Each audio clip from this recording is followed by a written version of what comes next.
Welcome to Curly Convos. I'm your host, Curly Syd, a 23-year-old Gen Z activist on a mission to spark change. As a nonprofit leader, union member, and advocate for racial and reproductive justice, I'm here to dig into the issues that matter most. This podcast goes beyond the headlines and service-level conversations. We're here to ask big questions, challenge assumptions, and dig into the issues that truly matter. Join Curly Convos every other Friday for bold takes, fresh perspectives, and unfiltered discussions that push boundaries and inspire action. Welcome, Jack. Thank you for having me. I'm so excited to have you. We've been talking about this for a while. I'm excited to be here, and this is the first podcast episode I've been on. I love that. So this is Jack. Jack and I have been working together for a couple of years now. Jack is my co-leader in the Young Dems group that we run. Jack is also a fellow organizer and a young person in the Democratic Party who's working to make change both within and outside of the party. Where are we? Today we're at our local Democratic headquarters because I thought that was fitting in my little office area. How are you? I'm doing great. I'm really happy to be here. I'm just excited to really talk about these issues and talk about a lot of the work that we've been doing, our way forward, and speculating on how things are going to go over these next number of years and where we're going as a party, but also as a country. Yeah, absolutely. I am terrified for our country. It's shocking. I mean, it's not shocking. All of us told everybody that this would happen. I'm shocked that people are allowing it to go as far as it has gone. Yeah, I think a lot of it is just straight misinformation, and people, I hate to say it, were duped once again into voting for this administration even after we organized and were loud. I think that a lot of people who even voted for Donald Trump are even starting to see that and having what I'm calling buyer's remorse, in that they are regretting their vote immensely. And we're seeing it with all the town halls that are happening across the country, with Republicans not even holding in-person town halls anymore because their own voters are upset over what they're doing. We're seeing districts across the United States, in red states, mind you, having these massive swings to the left, even if Democrats don't necessarily win in those seats. In Iowa, there was a special election recently. In a district, Trump won by like 20-some points. The Democrat only lost that district by 3 points. He got like 48% of the vote to the Republicans, like 51%. Yep. That's over a 20% swing since this administration has started. So I think we're already starting to see regret from the American public in electing this administration. I agree. Also, Bernie Sanders' tour through like red counties right now, I think, is also really showing us that buyer's remorse. Yeah, absolutely. And Tim Walz is just starting to hop on that trend too, and he's going to start doing tours around conservative congressional districts and just around the country, which frankly is good that that's happening now. That's probably what they should have been doing during the campaign. Yeah, too little, too late.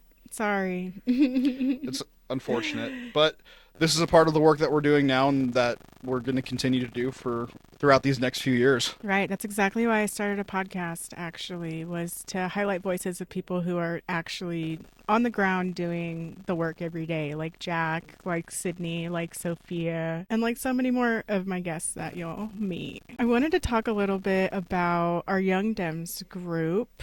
Jack and I took our local college Dems group and expanded it to be countywide, and then we decided to be co-leaders, and we have a few more because we wanted to instill this horizontal structure. Yeah, absolutely. I'm very happy of the work that we've been able to do, how we've been able to grow as an organization within the party. We've really mobilized a lot of young voices and have engaged a lot of people that probably wouldn't have been engaged to the extent that they were. And I'm really proud of that work that we did. I was privileged enough to lead the college Democrats for a time at our university, and though we've been able to transfer that infrastructure to an entire countywide chapter and have the success that we've had, I think is really remarkable. I could just list like a couple of the good things that I think that we've done as a Yes, group. I love that. We were able to get two of our members elected to the state central committee, Yep. which is the most influential body in our state's Democratic Party politics. Hmm. We have been able to establish a coalition of young voters that is going to stay in this community for years to come and be the new leaders of this community. And we've really built good infrastructure with other young Democratic Party chapters around the state, and we're Yeah. doing a lot of really good collaborative work that is beneficial and what we're going to need over these next 4 years. I agree. I think that young people also just push the party forward. We remind long-term Democrats of our values, and I think we remind them of themselves when they're young. And we're here just to continue to push the party forward and be the voices of the future that eventually will take over. Absolutely. I think another thing that we're already observing in this, I guess, our new generation of Democrats that are doing this work is we're seeing a shift towards more progressive ideas than what the party has traditionally been known for. Yeah. And we're seeing that a majority of young people getting involved in organizing with the Democratic Party are in fact getting more and more progressive. And I think that's a trend that we're probably going to continue to see more, is young Democrats getting more and more progressive. Well, all of our rights are being dismantled. Like at 23, I didn't think I would have seen so many rights be taken away in my lifetime, and to know I have to live It's through shocking. whatever that's going to look like in the future is terrifying and shocking. Yeah. I think it's just further proving my point of why our young members are becoming so progressive. Because when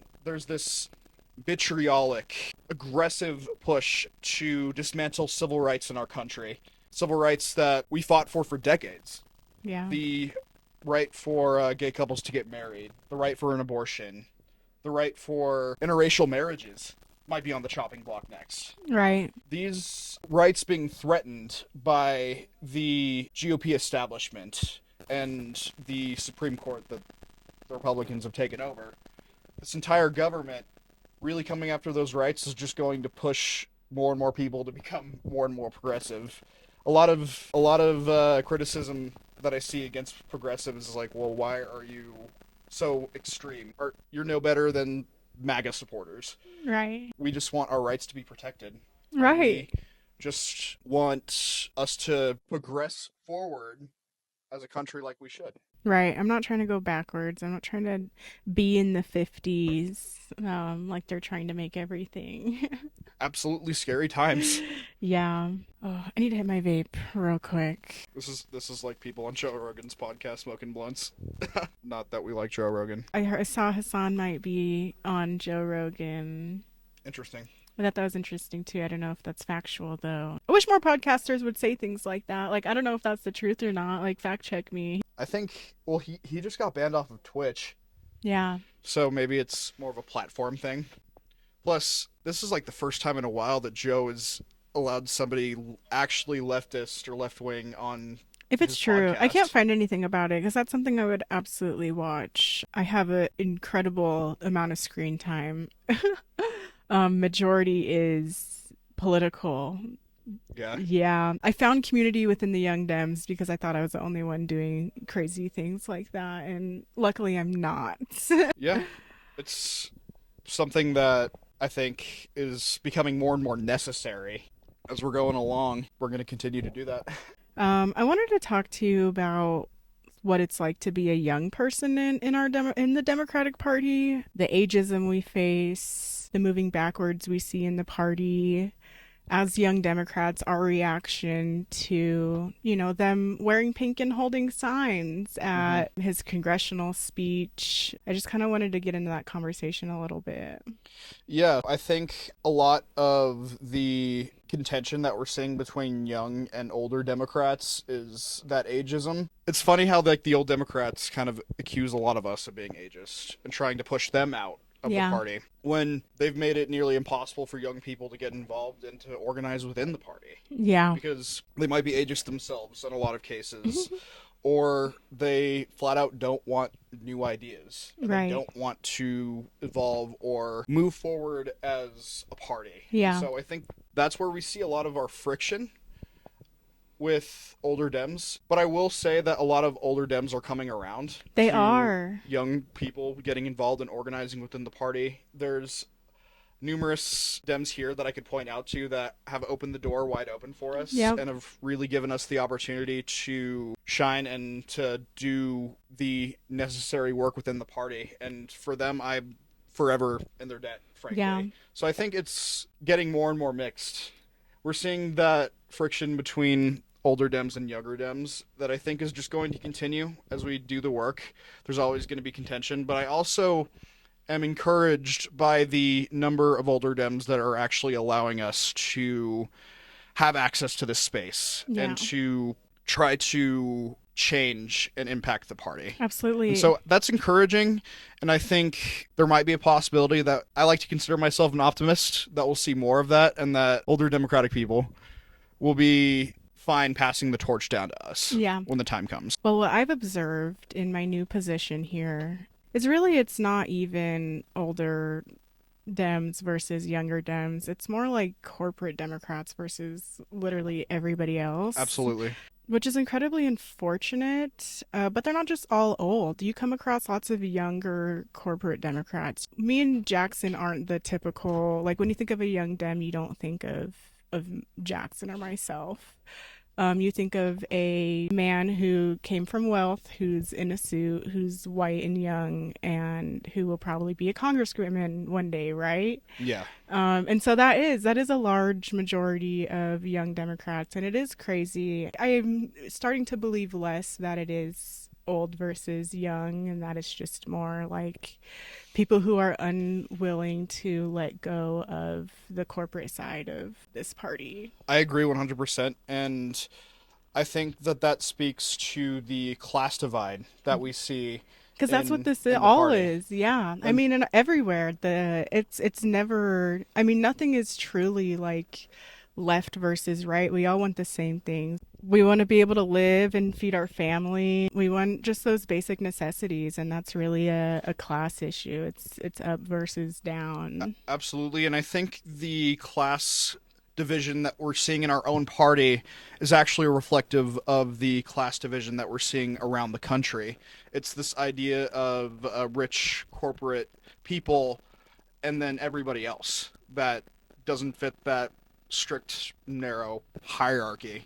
That's kind of like a it's kind of like a pyramid Yeah. in a lot of ways. If we can tackle that in our own party, then we just might have a chance at doing the same thing for the rest of the country. Right. But we can't be scared. And, that's also what something I've observed a lot recently is the younger generations, Gen Z, some millennials, aren't afraid to call out and hold their elected officials accountable. Absolutely. But the older generations kind of have more hesitancy, and I think that's a very hard divide within our party as well. Yes. I don't think wearing pink and holding up signs is enough when we're dealing with Nazis. Literal fascists in our Yeah, government. it's not enough. And then to the 10 Democrats who decided to vote to censure Al Green, what the fuck?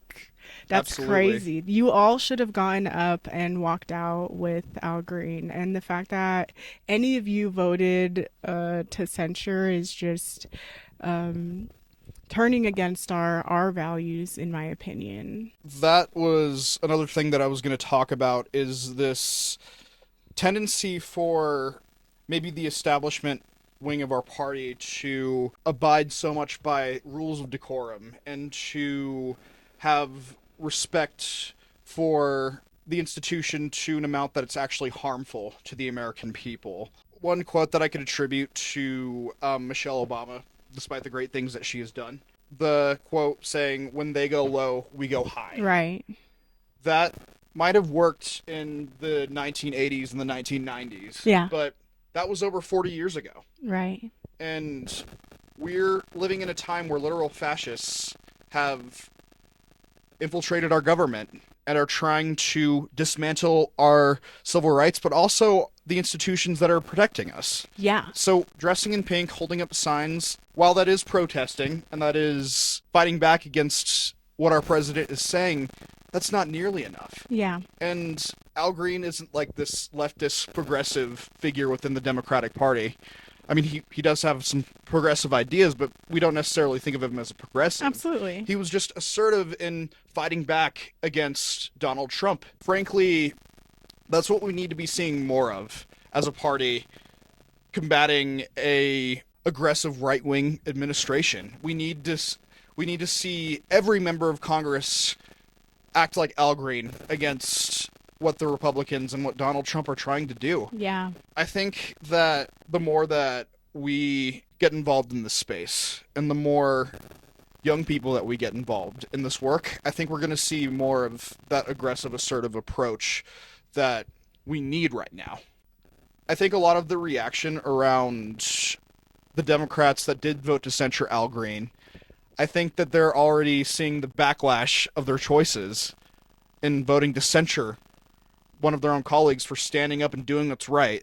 I agree. And they better be, because again, what the fuck? You know, young people, we fail at showing up to vote. And we fail at showing up to vote, especially in years that aren't big election years. And that's something that kills us. But not just that, like, progressives aren't interested in the Democratic Party. Like, lots of young men aren't interested in the Democratic Party. You are not the normal. And I just kind of want to, from your perspective, what keeps young men out of being progressive and being a part of the Democratic Party? And how have you yourself not fallen down this, like, right-wing rabbit hole? I think that the reason that a lot of young men aren't getting involved in the Democratic Party is coming down to three main reasons. And that's one, a lack of coherent messaging around economic policy. A lot of young men, they don't necessarily go to college. I was lucky enough to attend college and graduate with not that much debt. Yeah. But a lot of young men go straight to work after they graduate high school. And they see these economic issues and actual things that are affecting them, like them not being able to pay rent and have enough money to eat. Right.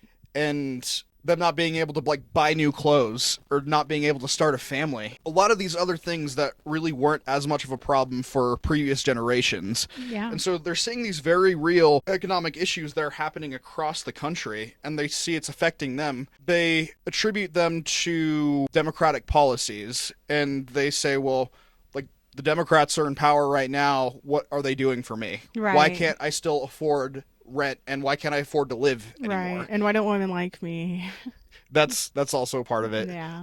A part of it's also a degree of misogyny and sexism. Oh, it's bad. It's rampant. Yes, Yeah. It is it's a very big problem. But I think a lot of the disdainment from young men towards the Democratic Party also relate to economic issues and their ability to basically survive. Unless you're a rich trust fund baby that, like, has never been sort of liberal or Right. progressive your entire life because you don't want to lose any of your money. Right. There's also that stretch of young men who are just privileged and don't want to see their privilege be distributed to other people. And another reason that I was going to get into why a lot of young men have turned away from the Democratic Party is misinformation. Young men are guilty of falling for this misinformation, falling for conservative right-wing propaganda. Like, they go on YouTube, they watch Charlie Kirk or Ben Shapiro own the libs on college campuses. Yeah, own the libs. And they look at Ben Shapiro, Charlie Kirk, they see these, what they perceive as smart, successful men conducting themselves very professionally and well, and they see these whiny I like get it. college liberals and they think, Right. oh, I don't want to be like that. I'm not like that. They try to emulate these conservative influencers that are spreading this like misinformation. Yeah. That is a lot of the reasons why young men turn away from the Democratic Party. So I've never really considered myself that conservative, but after the 2016 election through 2020, I would watch these conservative influencers from time to time and to just listen to them and see what they were saying about issues. And at the time, like, I really didn't think that it was like this right wing propaganda trying Right. to influence young men like me. Right. I just was listening to it and I was kind of thinking that, oh, okay, they're smart and they seem to know what they talk about, but I never really bought into all of it because I never joined them. Well, because you have some critical thinking skills and you Thank you. probably questioned some of it and Yeah, I did question a lot of it, but I did find myself watching it from time to time just throughout those years. yeah. And before I really got involved in this kind of work, there was a chance that I could have fallen for that misinformation and fell down that rabbit hole. Thank God I didn't. I think that's a big problem facing a lot of our young men. The final issue that I wanted to talk about regarding the party's connection to young men is we're not in their spaces. We aren't. A lot of young men are traditionally not watching mainstream media. No. Like they're not even like watching Fox News No, they're on Twitch. or like One American News Network. Exactly. They're on Twitch, they're on TikTok. Yeah. They're on social media, Yeah. and Democrats have not done an effective enough job in having a presence in those spaces that a lot of young I men agree. consume and are in. And that's why Hassan was one of the people who kind of broke that glass ceiling and was able to put his foot in those conservative spaces that young men often are in. And there's other streamers like Hassan that do the same thing that are trying to have more of a presence in those spaces. Like Dean Parker, Yeah. which might have my issues with him. He's doing decent work in trying to insert himself into those spaces, trying to talk to as many people as possible, because that's ultimately what shifts people over to our side, Yeah. is being present in those spaces. And if we can do that, we can really shift a lot of young men back over. And actually, I was looking at some demographic information from the presidential election, Okay. and Kamala Harris still won a majority plurality of, or almost a majority or plurality of young men age 18 to 24. So it seemed like the fall off started after that demographic, where she started losing a lot of the support from those men. Hmm. But she won either a plurality or very close to a plurality of young men aged 18 to 24. That says that there's probably a lot of young men that are progressive or liberal that aren't necessarily loud about it, Right. or maybe Right. they aren't necessarily being influenced by all of the conservative influencers or the conservative podcasters like Joe Right. Rogan. Yeah. So it's, I think if we could tap into that and expand that, more and more young men will return to the party. And that kind of leads me to how did you end up here? How did you end up doing this work? How did you end up working with me in the Dem party and Yeah, so I would say the catalyst for me getting involved and really wanting to get started in this realm of organizing was the January 6th insurrection. Just everything that I was seeing on TV at the time really freaked me out. yeah. At the time, I was thinking, like, they're trying to overthrow democracy and they're trying to, like. No, they were. They were, yeah, And they absolutely. still are. Yeah, they still are. But I saw that, and that's what really was the catalyst of me getting involved. Yeah. As soon as that happened, I realized that I couldn't just stay silent about politics. I couldn't not be involved in this space Yeah. because what if they succeeded? And what if they like actually were able to overthrow a democratic election Well, successfully? and were they not? I know we get into but with the misinformation, with the way they came out, like they were able to successfully overturn a lot of our democratic processes. That's true. That's true. That's unfortunate to say because they learned from their mistakes.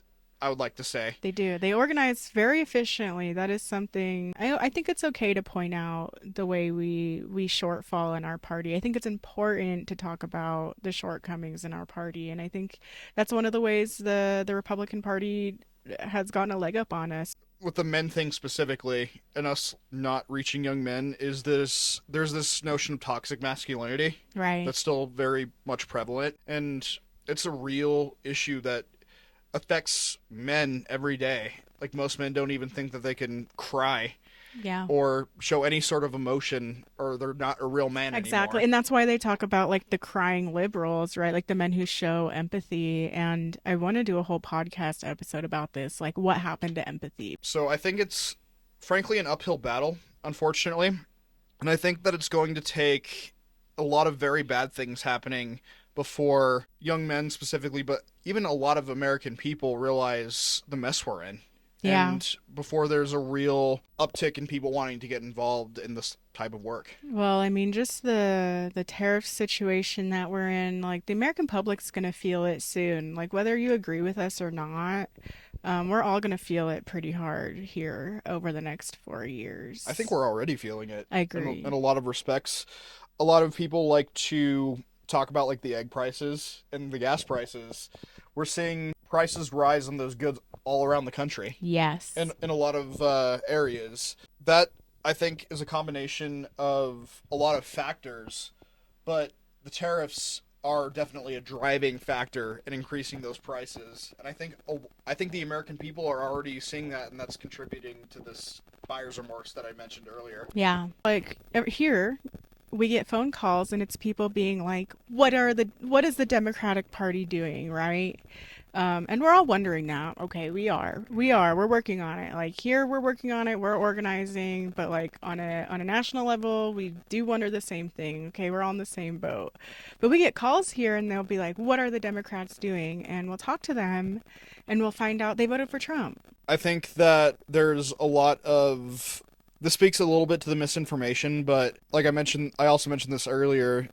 It's mind-boggling how Democrats were duped into voting for Donald Trump. Yeah. Frankly, that should have never have happened, where we have members of our own party supporting somebody who wants to be a fascist dictator. Right. Or just the amount of split votes, people who voted, Democratic down their ballot and then voted for Donald Trump at the top. It's frankly alarming in a lot of ways how they can support like progressives up and down their ballot and then support the opposite, They think that it balances each other out. which that I guess that also speaks to the misinformation part of it Yeah. and their notion of balancing out. But I think this is also something that I wanted to touch on a bit, and it's right now it feels like the status quo versus the anti-establishment. Yeah. In a lot of ways, Donald Trump and his circle and the Republican Party, at least they're trying to emulate being anti-establishment, Right. anti-institution. And I've talked to a lot of people who have been failed by the system Mm-hmm. and who can't afford health care, can barely afford rent, and they look at somebody like Donald Trump challenging the system that failed them, Right.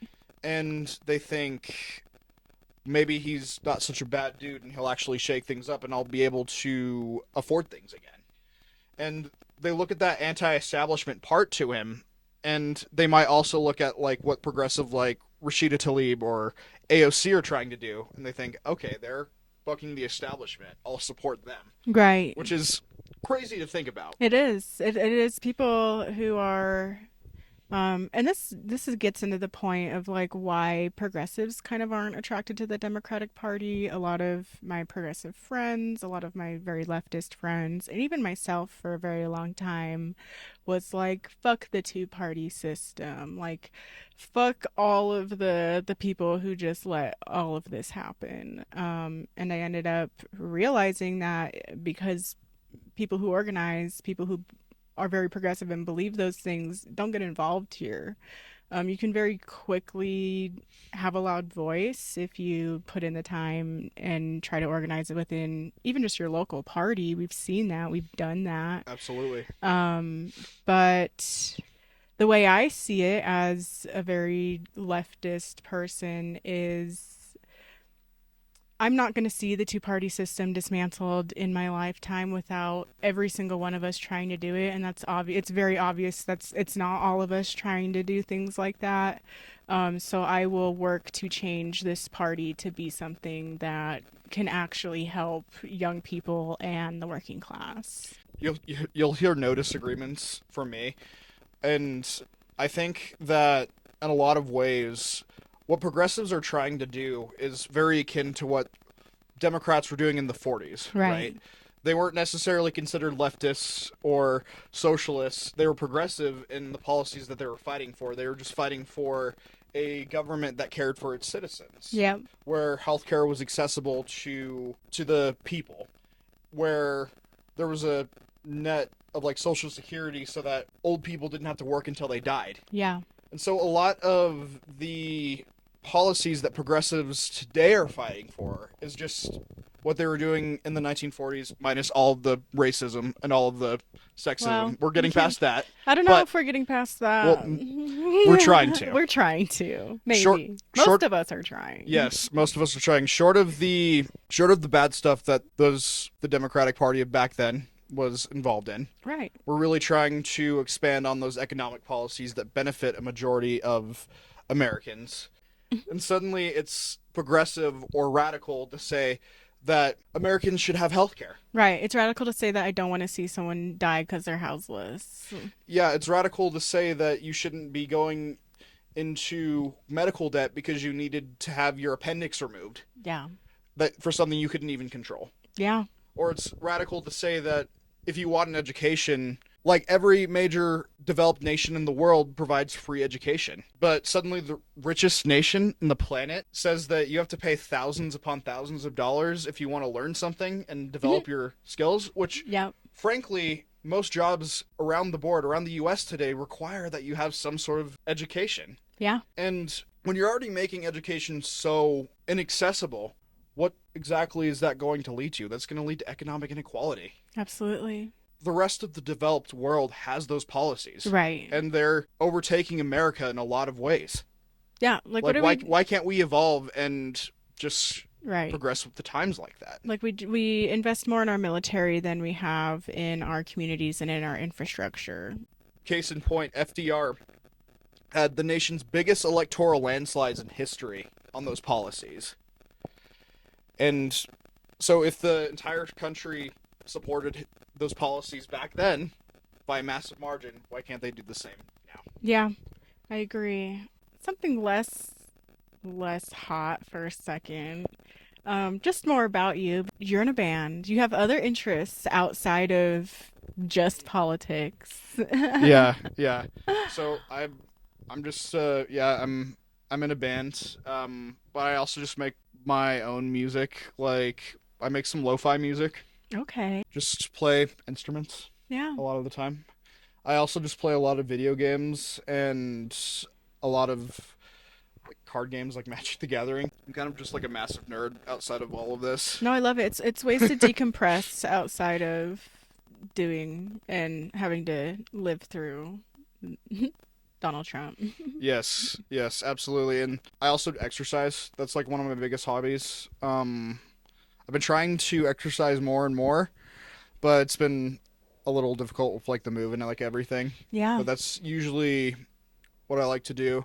I also just watch random shows and hyperfixate on them. I love that. Me too. I've been hyperfixating on Severance. Same, actually. It's so good. It is. It's so amazing. I'm so locked in every Friday. So I started season 2 not too long ago. Okay. I'm on like episode 2 of season 2. Yeah. But I binged all of episode 1 in Yeah. like the span of like a couple of days. Yes, Mr. Milchek is like the finest human being alive. Like both off-putting but so sexy. The actor who plays him really just nails the character that they were going to a T. Yes. And it makes it so creepy for the viewer to watch for the Yes. show because it's like a switch, and that's just he's just a good actor. It is. Would you get severed if that was a procedure that was around?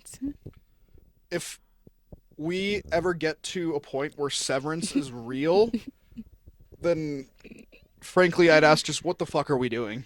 Real. Like, we're that's like that's like Blade Runner dystopian levels of we're fucked. Like, That's holy true. shit. Like, Sometimes I feel like we're in like movie levels of dystopia though, and no one's paying attention, and then I feel sad about it. yeah, I feel the same way.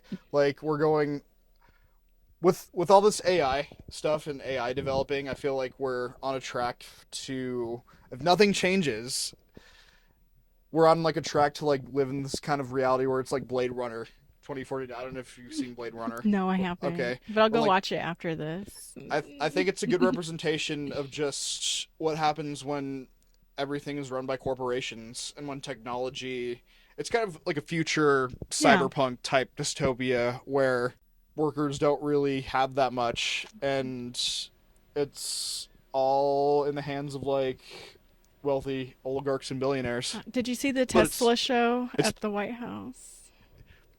I've not watched that many clips about it, but I've Oh. heard I've seen stories about it. Yeah, I only watched a couple of clips as well, but sorry, that just made me think of that. With like this AI and like the really real threat that that poses to workers, it's like we're entering this technologically advanced feudal society that we're seeing in a lot of pop culture. Yeah. But if we ever get to the point where we're getting severed for our jobs, then I think that we've probably failed as a society. That's just my opinion. Yeah. Ooh.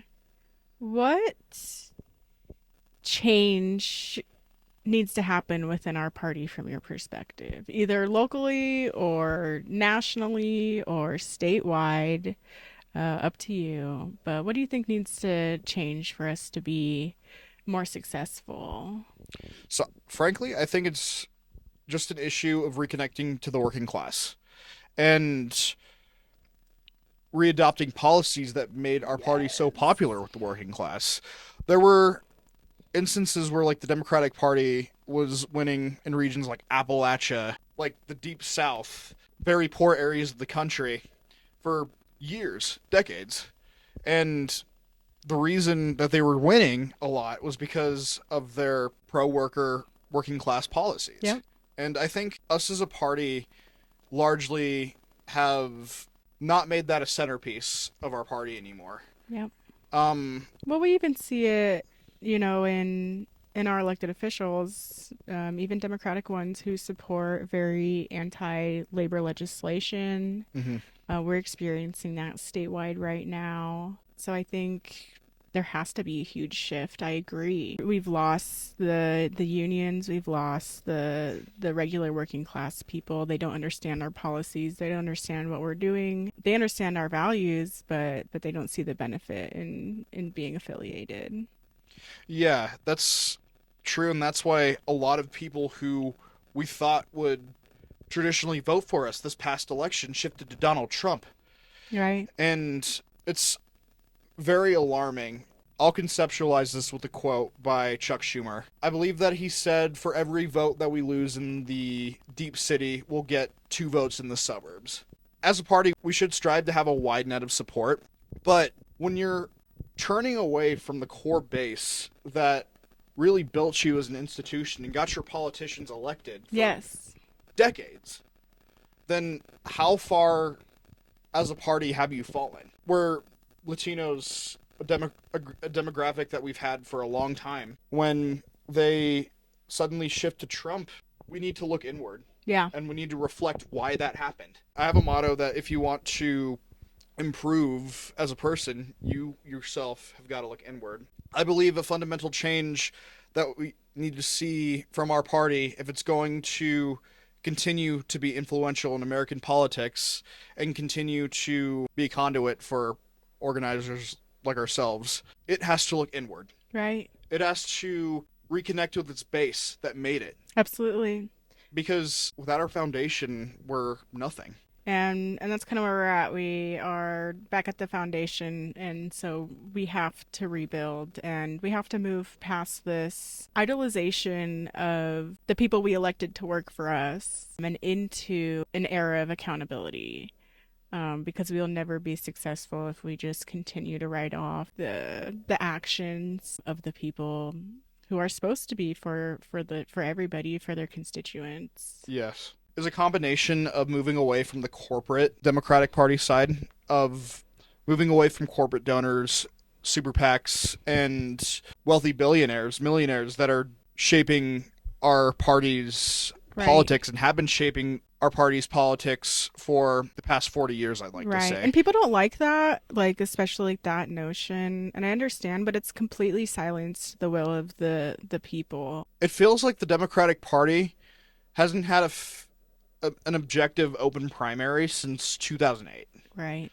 2020 was, in like a lot of respects, like a better primary, but we, as a party, or at least the establishment wing of the party, tries to coronate certain candidates to be up to the mantle to be president, Yeah. when the rest of the American people, including like a large portion of Democrats, don't want that candidate. We need to have actual horizontal open primaries that Democrats from like wide ranging views can participate in, and then Right. have the voters decide, have Yeah. the party decide. We have to break down the barriers that remove the people from a lot of these processes. We have to rebuild the institution. A lot of people refer to the party as an institution, and it is. I mean, you can't deny that. Mm-hmm. But the work that me and Jackson do is to break that down, is to break down those barriers that keep people like me and him out, that keep everyday working people from participating. Like the behavior we saw from the DNC against Bernie Sanders is frankly unacceptable, even though he was getting a lot of grassroots worker support from Democrats within our party. Right.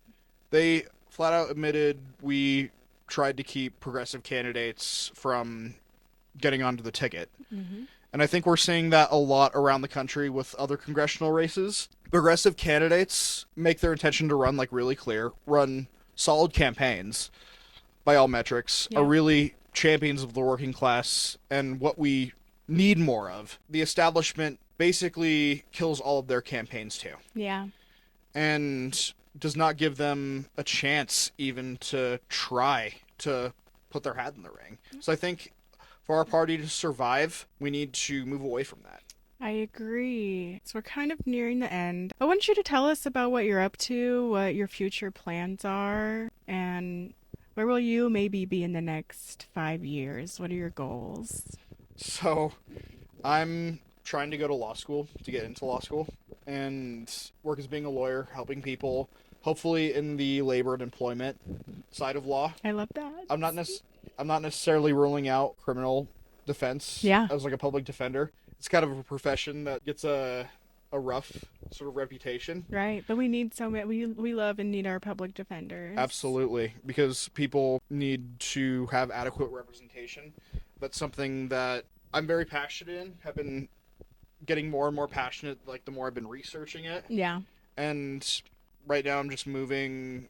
I'm moving to Oregon Yes. soon.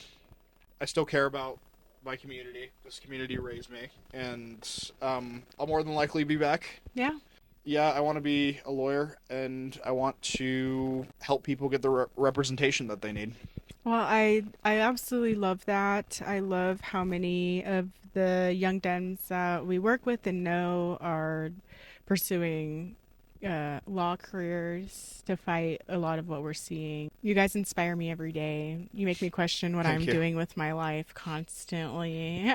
Shoot, you make me question what I'm doing with my life Well, a lot of the time. I think that we all just have this imposter syndrome, but we make such a fantastic team, and that's really why I was so excited to have you on today. You have such a wealth of knowledge. I can't even capture half of it or a third of it in this episode. Don't sell yourself short. I think you have as much, if not more, knowledge about this than me in a lot of ways. Yeah, you're just an amazing person, and Oh, I'm really thank glad to be you. working with you, and that I've I'm really glad of the work that we've accomplished. Yeah.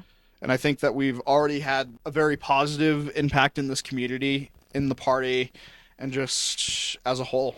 And I'm really Absolutely. happy that we were able to do that together. And when I figure out how to do virtual podcast episodes, you'll definitely have to come back. I would love that. Absolutely. I've been sounding pessimistic on the podcast, but in reality, like I am optimistic about our party's future. I think that the more and more people that get engaged with this type of work, with organizing and with being involved in party politics, the more net positives that we're going to see as a country, Yeah. not just in this community, but just all around. I'm hopeful for our future, basically, because I'm seeing a lot of mobilization just around this type of work. Not necessarily just because we're living in a very chaotic time and we're living under a very chaotic administration, but for the simple fact that they just want to make their own lives better and Yeah. the lives of people around them better. That's the root cause of probably why I got involved, was because I felt that the best way to help a lot of people would be to get involved in this space, and to organize in this space. Because at the end of the day, if even if there's mistakes made along the way, if I had a positive impact in my community or the world around me, Yeah. I'm going to be happy. I agree. I think that's a notion that drives a lot of us to get involved in Yeah. organizing. Right. I want to work with and support my community in any way that I can. Despite its flaws that we've been talking about, we're still Democrats and we Yeah. still try to get Democrats elected. I do. And the Democratic Party has been a very good way for us to get involved in this type of work and for us to mobilize and organize like the way that we've been doing. Yes. We've been able to do it through the party apparatus. Absolutely. And from the people who've been doing this work, I've learned the institutional knowledge, just the history. I wouldn't have been able to be successful if it weren't for the older Democrats who've helped pave the way and who help every day uplift our voices. Just the amount of interest around people getting involved, that's primarily what makes me optimistic. Yeah. Not just for the future of our party, but for the future of our world. You were talking about empathy earlier. I think that the more empathy that we have, the better off as a society will be. Yeah. We've got a long way to go, but I think we can get there. I guess my final last words would be, if you're passionate about this work, about these issues, about something, if something big is affecting you in any sort of way, maybe it's student loan or medical debt, or it's the way that you see your LGBTQ plus family members or friends being treated, you're just really passionate about reproductive rights. Yeah. I say get involved and do whatever you can. If it's not through the Democratic Party, join an organization that is constantly organizing and fighting for civil liberties and civil rights. And there's so many of them. Yeah. Like you don't have to take our path or do this work. And it's okay if you're still hesitant about the Democratic Party. There's so many wonderful organizations who do so many things and have been doing the work for immigrant rights, for LGBTQ rights, for making sure that people are fed and just community spaces. So there's so many things you can pursue and do, I promise. Not once in my entire time that I've been doing this type of work have I regretted it. I think that if people do the same, like they won't regret it either, because they'll see like the impact that they've made. I agree. If you're passionate about an issue, get involved, try and work your hardest, and you're going to thank yourself at the end of the day. Absolutely. Well, thank you, Jack. Thank you all for tuning in and listening. I'm Sydney. I'm your host here at Curly Convos, and I'll see you soon. Bye. Bye.